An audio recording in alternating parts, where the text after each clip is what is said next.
motherhood. I am going to read something from the Gospel according to Spiritism.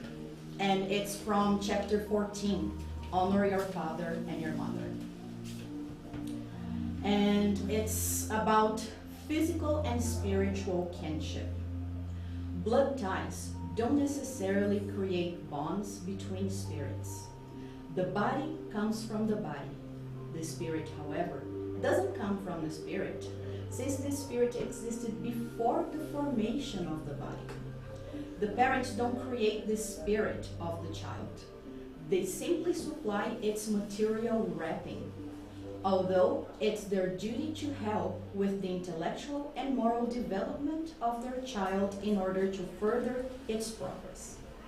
Spirits incarnated in the same family, especially as close relations, are more often than not congenial. For the most part, their mutual affection in this life has roots in past existences. But such spirits can also be complete strangers to each other, or they may act coolly towards each other because of some past dislike that is translated on earth into mutual antagonism.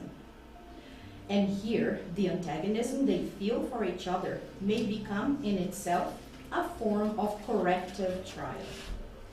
Real family ties have nothing to do with blood. Instead, they are ties based on empathy and the affinity of ideas developed before, during, and after their incarnations. As a result, two people born of different parents may be more like brothers or sisters than if they were related by blood.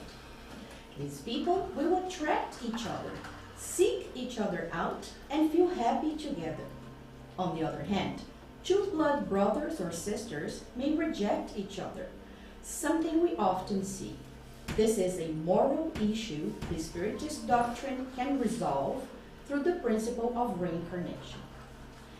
In a way, there are two basic types of families: those whose members have spiritual ties and those whose members share solely physical ties.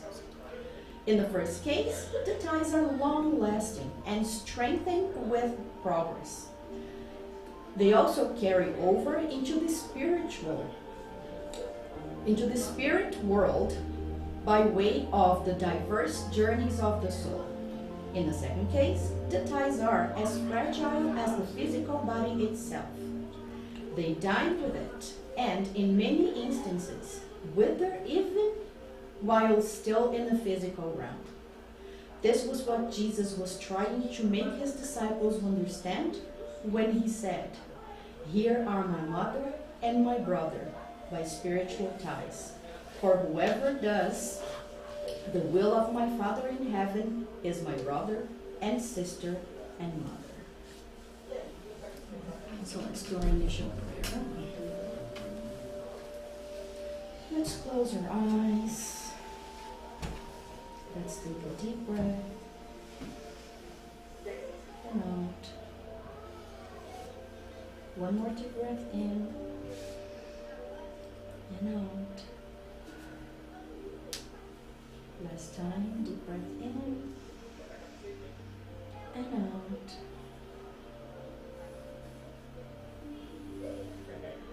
Dear God, our Father, of infinite love, of infinite mercy, dear Master Jesus, dear spiritual guides of FSS, we thank you for one more day, for many more opportunities to learn, to develop our virtues, to face challenges, and have the opportunity to make good choices. We thank you for the Spiritist Doctrine that enlightens and comforts our hearts while we go through all the trials on this planet. May today's simple meeting help us reflect on the meaning of love help us reflect on the meaning of motherhood and fatherhood and our own roles on this planet that is going through such an important transition. May we leave here today with some food for thought. So be it.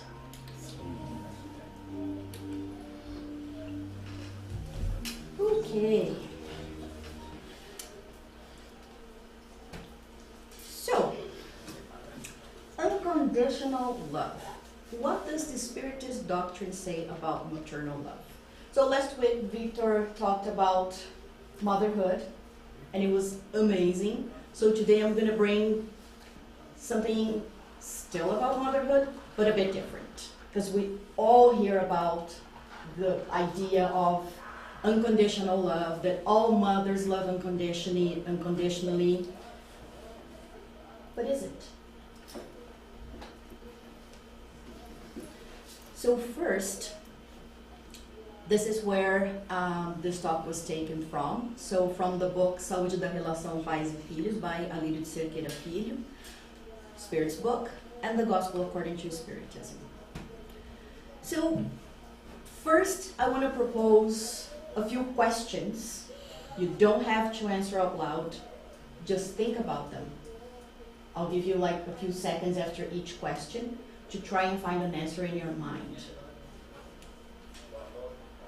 How do I understand the concept of love? What is love for me?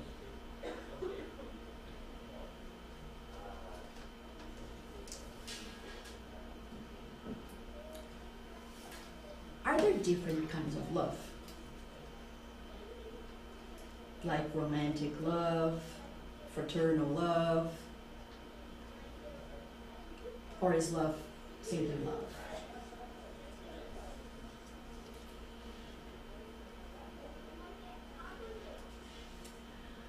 Does unconditional love really exist, or is it a myth?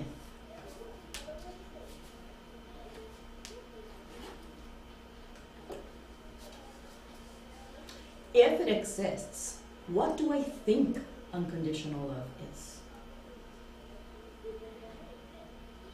Is it just love from a mother or a father? Or can it exist in any other shape or form?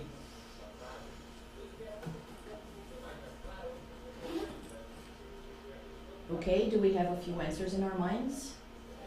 Yeah? So now this question, this is an actual question. What do we all have in common? What do you think? Every spirit on earth, incarnated or discarnate, what do we all have in common? It's a bit of an open question, I know. Parents. Pardon me? Parents. Yeah. Is everybody here Brazilian? Yeah? Does everybody speak Portuguese? We didn't come from chocadeiras? There's actually, the answer I'm looking for is very connected to that, but I'm not thinking physically. Like we are sons and daughters of God, and we are loved unconditionally. That makes sense. Gold star. Gold star too. Yes, so what we all have in common, none of us are the same. We are all unique because we have all gone through different experiences from the moment our spirit was created by God. So there's no two people that are the same. But what we all have in common is we are all children of God. And yes, God does love us unconditionally. Even if we can't really grasp that concept, even if we can't really understand what that means, that is a truth that doesn't change. God loves us unconditionally. So I guess that kind of answers one of the previous questions. We are all children of God. And what connects us all? I'll help with this one. What are all of us subjected to, not just Earth, but the whole entire universe.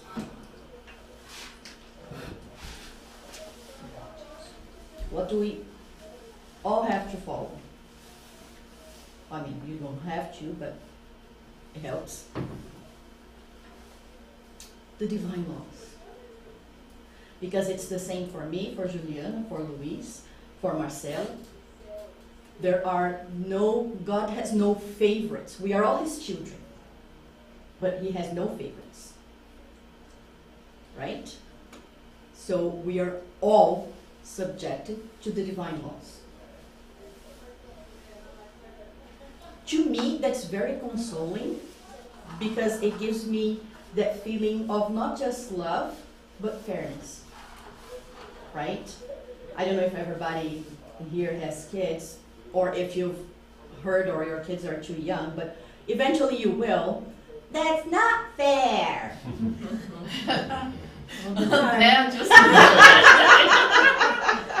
Right?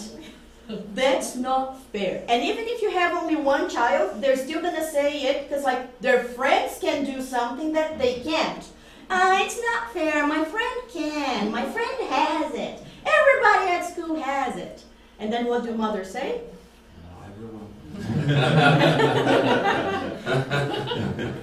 I don't know if everybody has seen, like it's going around on the internet, this picture of a guy who tattooed like the print of an Havaianas on his ribs, and it says in Portuguese, "You are not everybody." He tattooed Você that. não é todo mundo. Havaianas e você não é todo mundo. So I guess that person might be a little traumatized. But yet, to me personally, it also gives this feeling of fairness.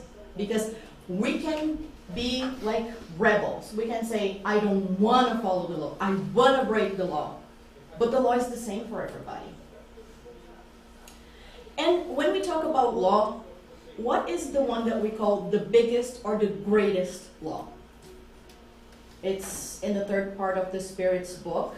The Spirit's book talks about 10 divine laws, and this one is the last one. Or maybe these ones are the last ones. Yes. So it is 3 laws that are always together, and they are the greatest law. All the other laws are under them, other than the law of freedom. Because the law of freedom is the only divine law that we can exercise without any virtues. We can make as many bad choices as we want. We don't need virtues to make choices. So the law of freedom will allow us to make any choices we want, regardless of virtue. But if I want to follow the law of love, I need the virtue of love. If I want to follow the law of forgiveness, I need to forgive. So we need virtues to follow all the laws, except the law of freedom. The law of freedom is outside. Make sense to everybody? Or no? I know it's Mother's Day. I know everybody would like to be at a restaurant right now. But come on, wake up. So the three laws are love. The 2 first ones, love and charity. And they are the base of the triangle. So, and we need to remember that everything starts with us, right? I can't give love if I don't have it. I can't extend charity to anybody if I'm not charitable to myself. Does it make sense? So, why are they the base of the triangle and justice is at the top? Why do you think?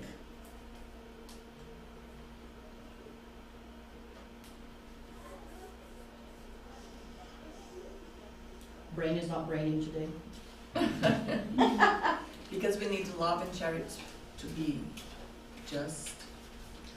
Justice will be a consequence. If we develop love and we develop charity, justice is just a consequence.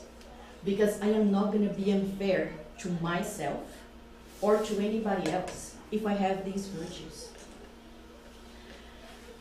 There's something that we call the three funnels or the three sieves, as três peneiras. So it's 3 questions that will help us. Every time I'm doing something and I'm not sure if I'm following this law, I just need to ask, is what I'm doing or even what I'm thinking loving to myself and others? Is it charitable to myself and others? Is it fair to myself and others? I'm going to give an example of charity that could be unfair to myself and others. For example, that person who is an avid volunteer. They're always volunteering. They're helping everybody at the expense of spending time with their families. Some people will get out of the house to do whatever just to get away from their families. That's not loving. It might be loving to me because I don't want to be there, but is it loving to the family? It might be charitable to me because it's going to give me peace of mind, but is it charitable to them? And in terms of fairness, it's actually not even fair to me, let alone to them, because it's stopping me from developing my virtues. It's stopping me from learning to love and coexist with my family. Is that example clear? Yeah? And then comes the question, is maternal love a myth? What do you guys think? Is it real or is it just a myth? There's no right or wrong answer. It's just your opinion. It's real. Depends. What do you think it depends on? I personally have both. I have a daughter, which is for sure not a myth. I can recall my life before. Could probably tell it's a myth based on that experience. Okay. That's a very good answer. But whenever in doubt, we go back to the Spirit's book. So question 773 in the Spirit's book, Kardec asks, why is it that among animals, parents and offspring no longer recognize each other when the latter, parents, offspring, no longer need care? Does everybody understand the question? Yeah? So, for example, in the animal world, parents take care of the offspring, of the babies, only until they can fend for themselves. The moment they can feed themselves or defend themselves, they don't even recognize each other. Hence, some animals will mate with their parents, their siblings, because they don't recognize each other as family anymore. Like the instinct of preserving the species is gone the moment they can live on their own, right?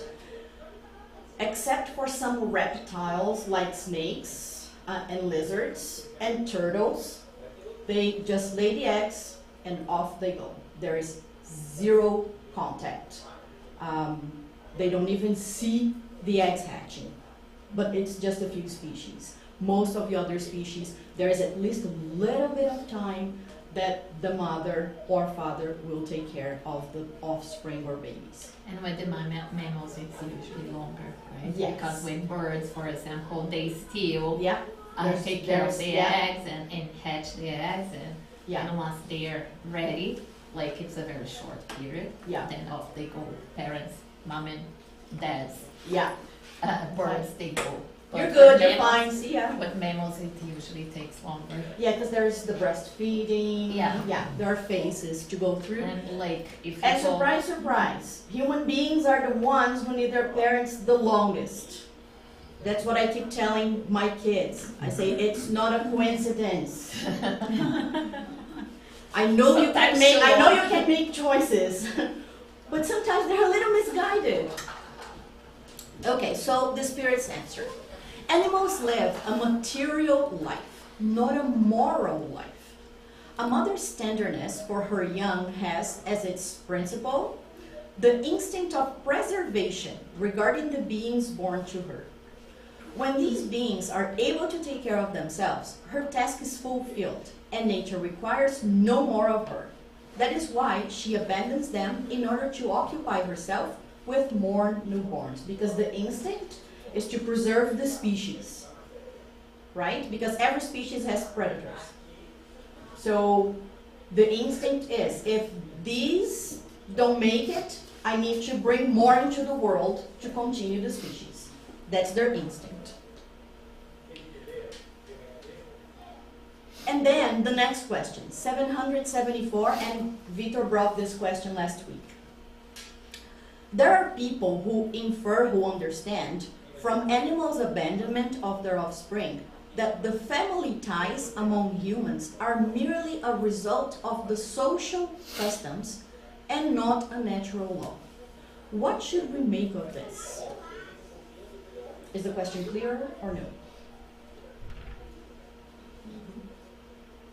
Right? So just rationalizing, just analyzing. If animals are like this, humans are animals, then with humans, it's just a social thing. Like as animals, we should be doing the same.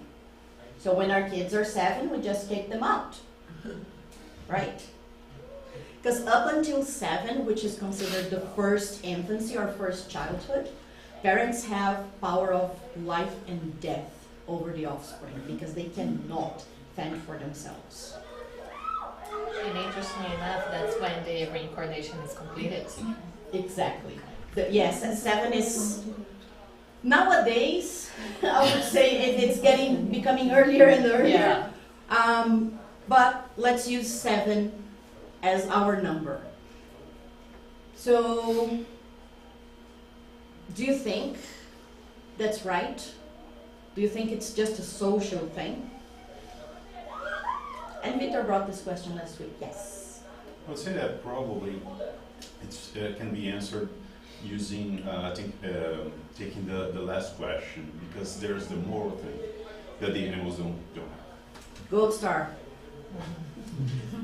The spirits answered, human beings have a different destiny than that of the animals. So why do you always want to identify with them? I love that they lose their patience sometimes too. For humans, there is something beyond physical needs. There is the need to progress. Social ties are necessary for progress, and family ties are summed up or summarized in social ties. Hence, family ties are a natural law. God has thus willed that humans learn to love one another as brothers and sisters. Right? Remember the passage that Jesus uses. He says, somebody comes, he is preaching, and somebody comes to him and say, oh, your mother and your brother, in some translations, your mother and your cousin, are here asking for you. And he uses that situation to teach a lesson, and he says, but who is my mother and who is my brother? Right? So the idea of family is for us to learn to love, first within a small circle, and then we can start expanding that slowly. Right? But the first ones that we're supposed to learn to love is our family. Because the whole idea of, like I'm gonna follow Jesus and I'm gonna love the whole of humanity other than my brother because he annoys me. Right? Sometimes we have like these big dreams, these big aspirations of all the things we're gonna do, but we're not even willing to start from the very tiny cell that is our family. So the idea is to learn to love each other. And, the family is like the first sample that we get. And we go from there. And where does this love come from? Again, Spirit's book, question 890. Is maternal affection a virtue, or is it an instinctive feeling common to men and to animals? So here we go. Let's compare two animals again. So what do you guys think? Is it a virtue or is it an instinctive feeling? It's a virtue.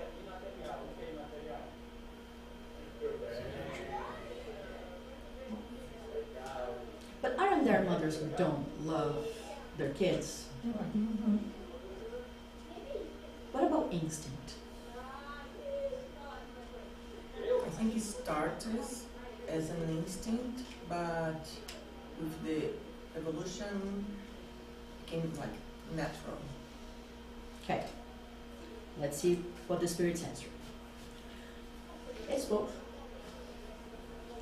Nature has endowed the mother with the love of her children in the interest of their preservation. But in the animal, this love is limited to their material needs and ceases when such care is no longer needed. Continuation. In humans, it persists throughout life and consists in a devotion and self-denial that comprise true virtues. It even survives death itself, accompanying the child from beyond the grave. Right? I think, I don't know if everybody has read or seen movies or anything. The Spiritist literature has so many examples of mothers who have already passed, but they're still watching over their children. Sometimes mothers from different incarnations are still watching over somebody who was their child 2 or 3 incarnations ago, and they're still watching over them. Right? There is, yeah, we have time. There's an example from that book, Health of Familial Family Relationships. There is an example that Alirio tells a story about this woman who came to him for therapy. He's a therapist, and she was she was in conflict. She was devastated because she had 2 kids, 2 boys. The first one is that love that, she would give her life for him, and he was like the love of her life and the most important person. Whereas the second, who was still a baby, actually just a few months old, she hated, like just breastfeeding the baby. She felt nauseous breastfeeding her own baby. And she was in conflict because she was like, how can this be? How is it possible? They're both my children. And like she was going crazy. She was like, what's wrong with me? Because she immediately assumed that there was something wrong with her for not loving her own child. So it's not always recommended, but in her case, it was recommended, and she decided to do a past life regression therapy. And going to past lives, in one of her lives, that baby that was now her child was a Don Juan who seduced her in Spain. And the second he got what he wanted, he of course abandoned her and moved on to the next person. She was a noble woman. Her family didn't want to be embarrassed and kicked her out. The only place that would take her, a brothel. Does anybody know what a brothel is? Prostitution. Yeah, prostitution. So the only place who would take her was a brothel. So at first, the owner of the brothel just welcomed her, let her have the baby, and when the child was like 1 or 2, the owner of the brothel was like, okay, now it's time for you to pay my charity. And she had to prostitute herself. She died very, very young from syphilis. And for centuries, she had nurtured like an extremely intense hatred for him. During reincarnational planning, she agreed to let him come, because what he did to her, the wrong he did to her is very clear. But then you ask yourself, what wrong did she do? Centuries of hate. That all the energy came to him and back to her, and to him, and to her, because every energy is not stationary, it's dynamic. It goes and comes, back and forth. So, for her to heal herself too of that hatred, she accepted to receive him, to welcome him as her son, so that they could try and learn to love each other. So this is why. And the other boy had already been her child in a different life. Not that same child from that case, but he had been her child in a different life. So she had very strong love ties to him, whereas she had like this repulsion for the other. For her, that was necessary so that she could understand why, and then she started therapy to work on the issue. But before she knew what the issue was, therapy wouldn't have helped, right? So this is an example of both the instinct and the virtue, because even though she felt nauseous, she still did not reject the baby. She still breastfed the baby. She still took care of the baby. As that instinct, as that moral duty. She did her moral duty, but she went looking for therapy because something didn't feel right. So it's both the instinct and the virtue. Yes? All right. And when does it start? What do you think? When does that love, that maternal love starts?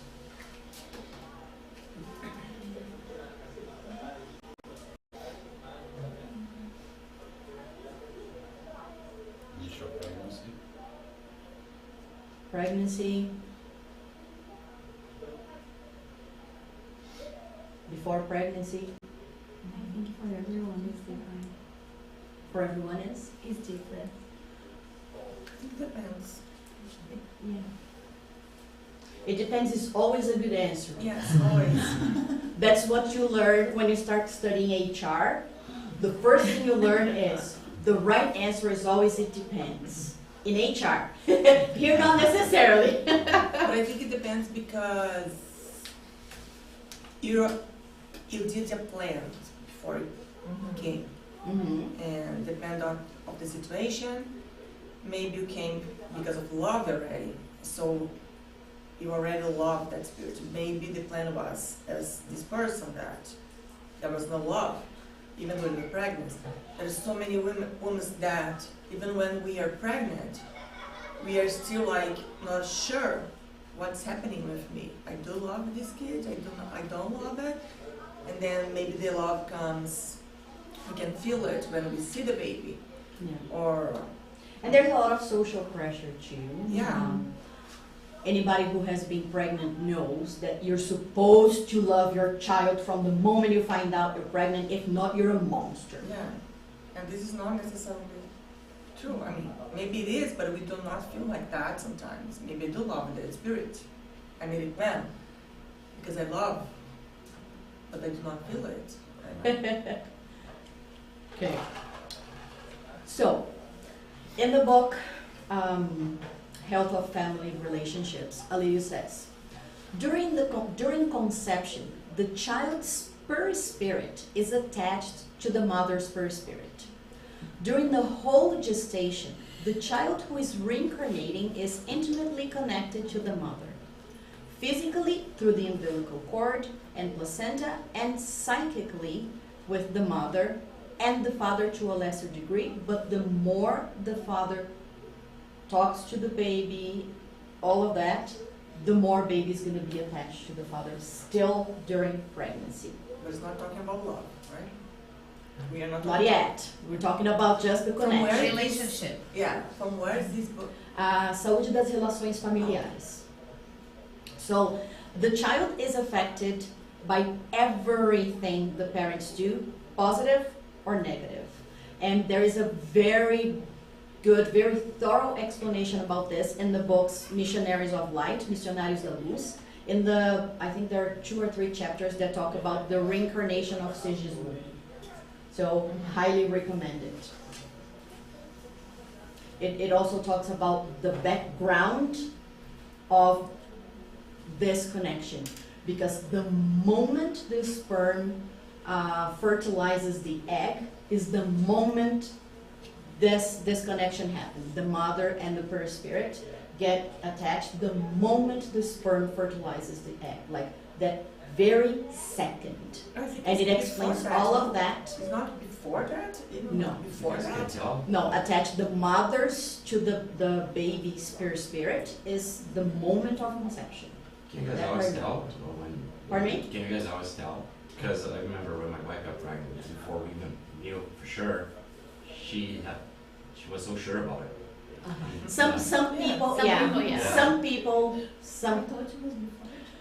It's the a whole different the type of whole the connection. whole idea of a mother knows. And I'll give you an example. With my first child, I thought I was pregnant. I had 3 negative tests, but then a friend of mine who was in a meeting kept saying, "Do it again, do it again, do it again." The 3rd test, I went back to the garbage can 3 days later, and I saw like a very faint second line. So I went to the drugstore and I bought another one, but I had already given up. Yeah, because She told me, "No, you are," and I was positive it was a girl. yeah, no, with Priscilla, I remember she wasn't late or anything, but she was so sure, and she already knew his name and everything. She knew it was gonna be a boy and all that, and how we want to call him. So come down, let's do a test first. Yeah, What if I want a different name? because Nah, there I are so did many have other that things chance. involved. Give me a chance. But you brought the example of Sigismund, and I was just thinking, like, when I read the book, and I was like, oh my gosh, like, we are fearful of reincarnating the same way we're fearful of death, right? Because it's the unknown, and you see how much he is really anxious about the reincarnation too. There's a book called Life Before Life. Mhm. They have it in Portuguese as well, Vida Antes da Vida. It's from an American therapist. The book was published in 1979, and what she did like collective hypnosis sessions, asking people about it was a regression, but not to past life. It was a regression to right before incarnation, asking them if they had chosen to reincarnate, if they had chosen their gender, male, female, if they had chosen their parents, if they had chosen the type of trials they would go through, and all of that. So it was, I think, 700 some people. And in this book, she publishes all the results. And there are a lot of people who say, yes, I was ready to come. But most people say, I came because it was necessary, but I was really afraid to fail. Scared, yeah. Yes. Maybe just to contribute, because I think there were some questions. I was Okay. just looking at Oh, it does make sense, because if you look at question 344 from the Spiritist Doctrine, I don't know if you're going to bring that. I'm going to read it in Portuguese. Go. Em que momento a alma se une ao corpo? A união começa na concepção.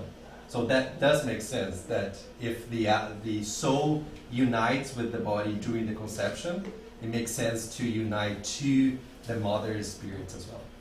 But So I the think- spirit's book, the soul, our spirit, is attached to our material body during the conception.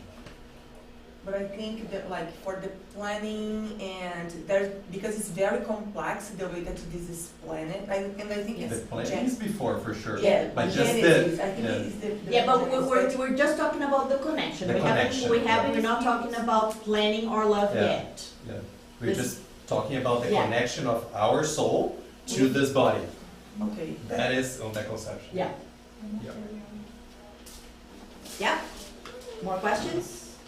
No? Okay. And then Alirio continues. This says, this energetic spiritual connection is so strong that it lasts until the child is 7 years old.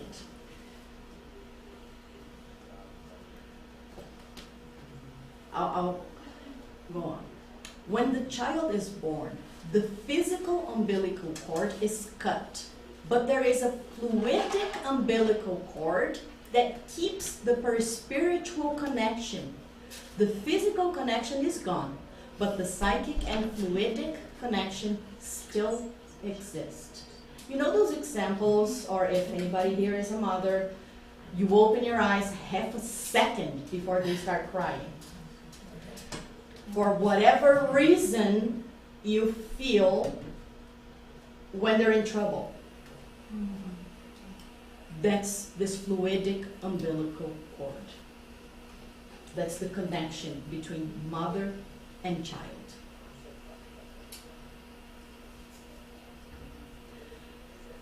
Now, I ask you, what about adoptive children? Or what about children whose mother died when they're babies? What do you think? In what sense? What happens to them? They don't have this connection. Because this, for the baby, the human being, the child, is also gives them a sense of security, right? So this connection is also important to the child. So what about those two cases? What do you think happens? I think there is usually like a caregiver that is meant to be like or take up the mother's role. In a sense. Yeah, but what about the connection, the fluidic connection? I think It's that's the still connection. But they were not born from that person. For example, my teacher from university, she had 3 kids, and the one that is adopted, she said that is the one that the connection is the strongest one. She said, like, it looks like I had to have him, you know. So I think it's something more than just the two.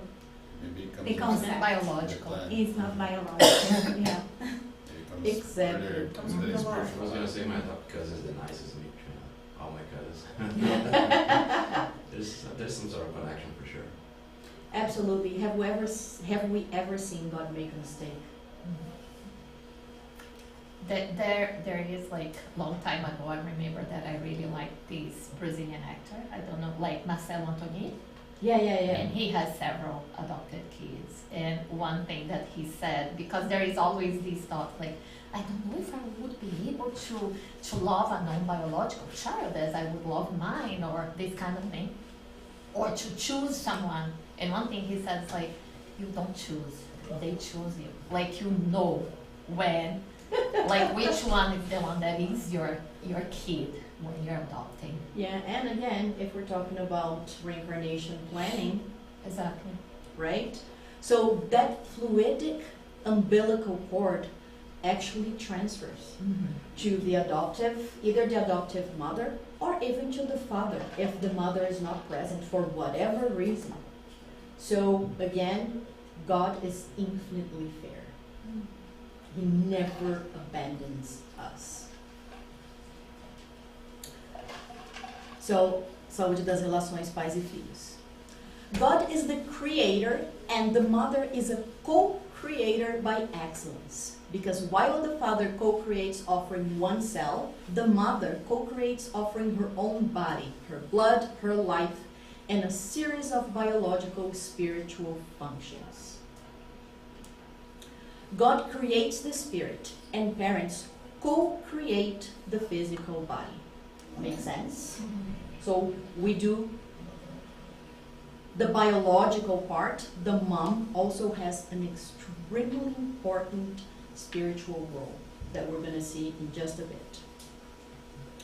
In a profound view, according to transpersonal psychology, the mother, transpersonal psychology is the psychology that takes into account the spirit and reincarnation.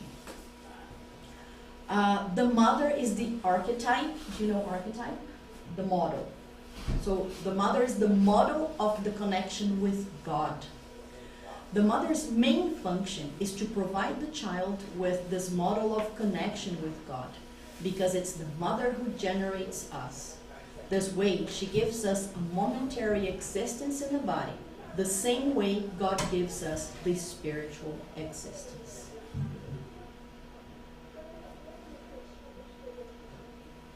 There's some food for thought. So, nowadays we live in a society where a lot of things are upside down or backwards. But the mother's role is not just to gestate that child or just to take care of their material and physical needs. It's a mother's role as well to help the child connect with God, because she is the model of God for that child for quite a while. Due to the creation, the gestation, the child coming from her body. So, our mother is different from fathers in that sense, because there are fathers who raise their kids when the mother is not present.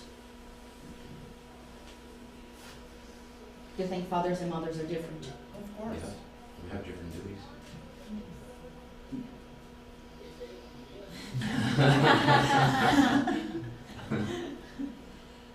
I can relate.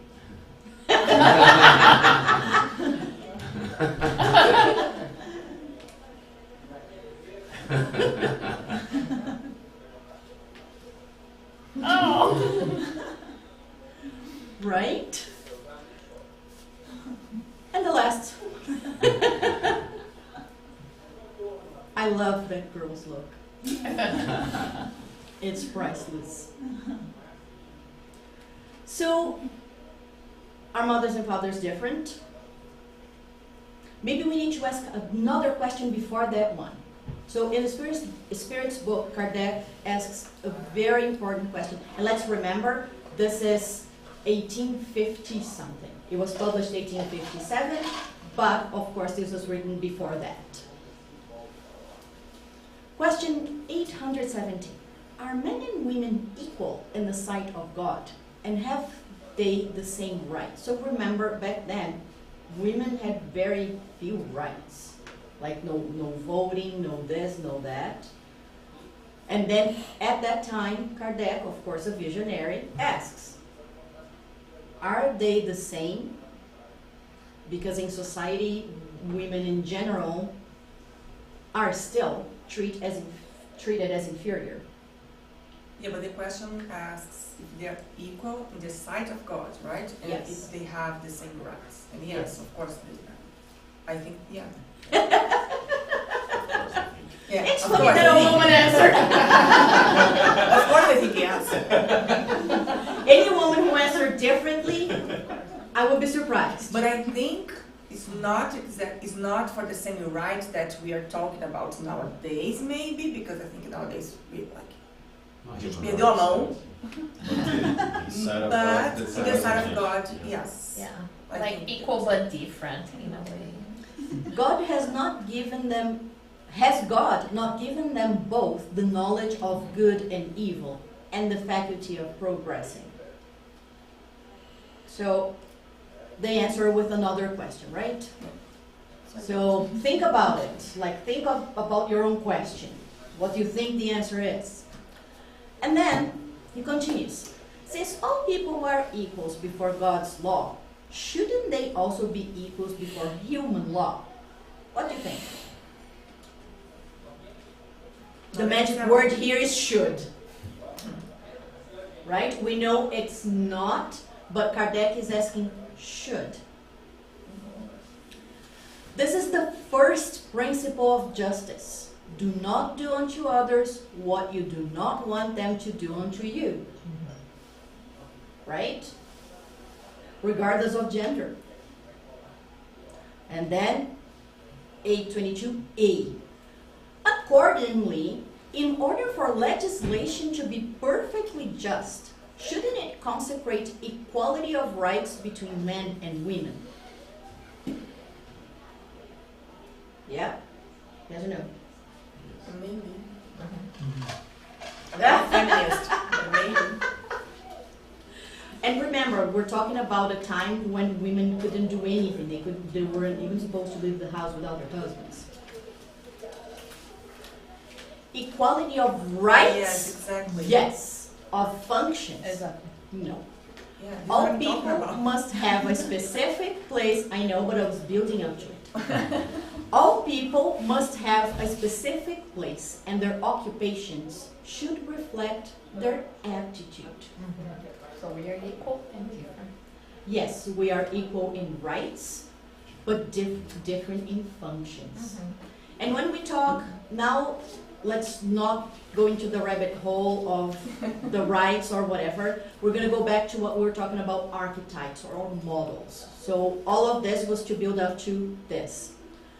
So the mother is the archetype of the connection with God, and hence going up.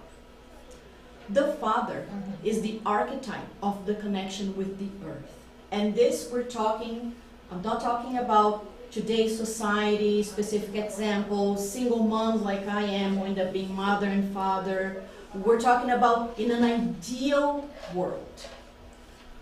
So the father is that connection that is supposed to be the connection with the earth. So work, teaching the kids how to do things. And the mother, the connection with God, teaching kids how to pray. Moral values. That's both of their roles.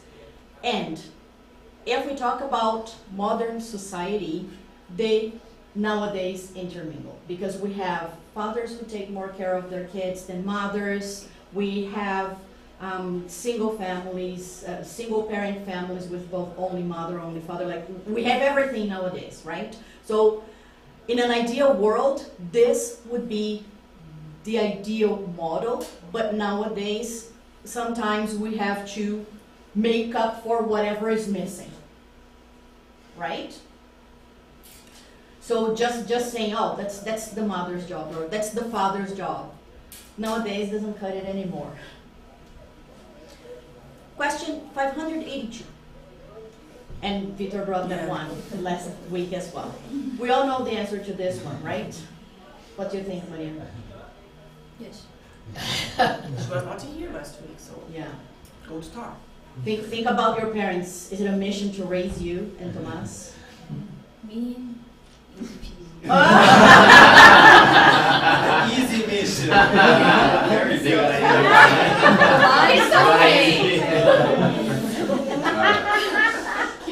Good stuff. If you had answered any differently, I would say I don't think you're being honest, but that's very honest.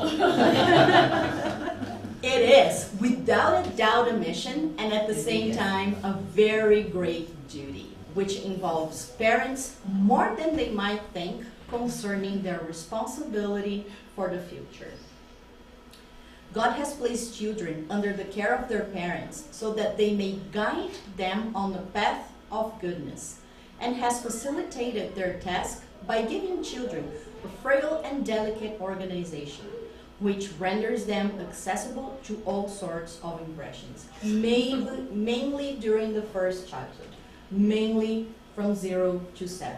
Then it starts becoming a little more work, I would say. So you can dress them up as angels or as cavemen, right? Exactly. And as I think most people can agree, other than some birds, all babies are cute, right? And that's why. Because that will sort of trigger that instinct of taking care of that cute little thing until the first poopy diaper. Then it goes away just a little bit. And when they start eating solid foods. Oh. Is this love always unconditional? We finally got to the unconditional part. Is this love always unconditional? What do you think? No. Should be. Yeah. It should. It Should magic word, always a hint. Yeah, always a hint. Yes. So, since maternal affection is a natural sentiment, why is it that mothers often hate their children, and even in some cases before their birth? And we have already talked about this here, and being Spiritist ourselves, we know that the reason probably lies in past lives. And the spirits answered, the absence of maternal affection is sometimes a trial chosen by the spirit of the child or an expiation for them if they have been a bad father or a bad mother or a bad child in some previous existence. That's another possibility, right? So, to summarize the idea, when we talk about family, and again, we're talking about ideal world, a father and a mother will co-create and collaborate, work together to raise that child. So not this is not my role, right? So I don't need to do this because the father will do this or the mother will do that. So ideally, to create a family, the father and the mother co-create and also collaborate, work together to raise that human being. And we also need to remember that we are God's children, all of us, all the spirits. My kids don't belong to me, they're not my property. They were put under my care. They were entrusted to me, not given to me as a property. And we are all, we may be mother and children this incarnation, but we might have had other relationships in the past. So we are all brothers and sisters in humanity, temporarily children of that couple, right? So we sometimes confuse things and think that our kids are our properties. So to summarize, and this is the same, it's funny because Victor opened with this, and I'm closing with this. This is what Mother Teresa, who didn't have biological children, but was Mother Teresa, said. You will teach them to fly, but they will not fly your flight.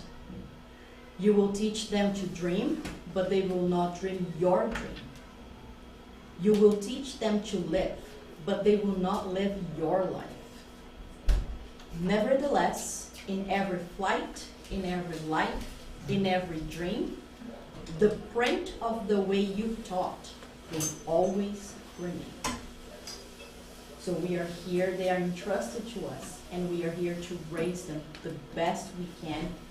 Mother, father, doesn't matter. Siblings, doesn't matter. Our role is to love as a family. Right timing, Thomas. Right Yeah, timing. perfect timing, Thomas. But again, remembering that they are not our property. Right? Good timing too. Yeah. Yeah. Okay, does anybody have any comment, question, want to share something quickly?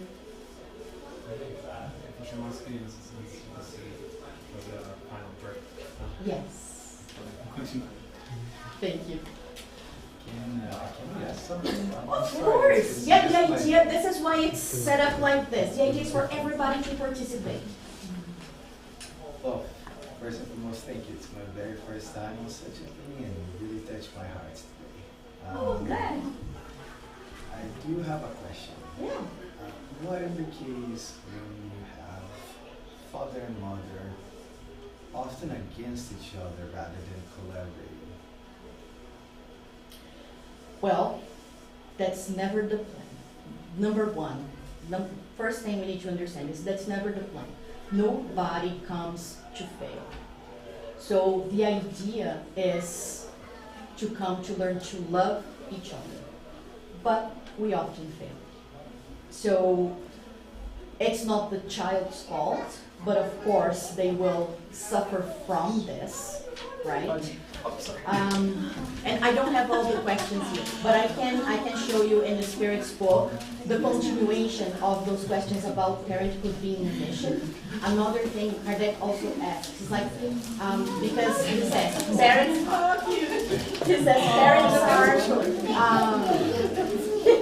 parents need to do their best, and if their kids go wrong because they did not do what they needed to do, then it's their fault. And then Kardec asks, but what about a child who didn't have good parents, but they still end up being a good human being? And what the Spirit said is, it's their merit. Parents have no merit because they didn't do their duty, they didn't do their job. But that spirit rose by himself or herself, and it's their merit that they ended up being a good person, that they end up trying to be better every day. I don't know if that helps answer your question. But it's never the plan. When we think about, like, why do my parents don't get along, or the idea of divorce, why that?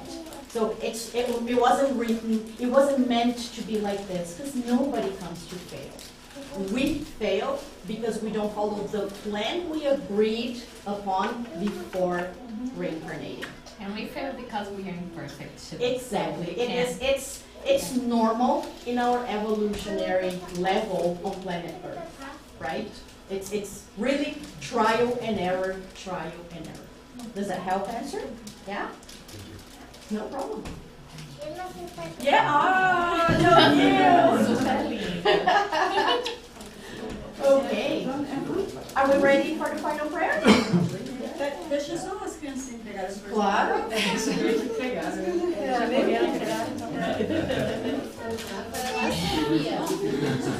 Já tem umas coisinhas aqui.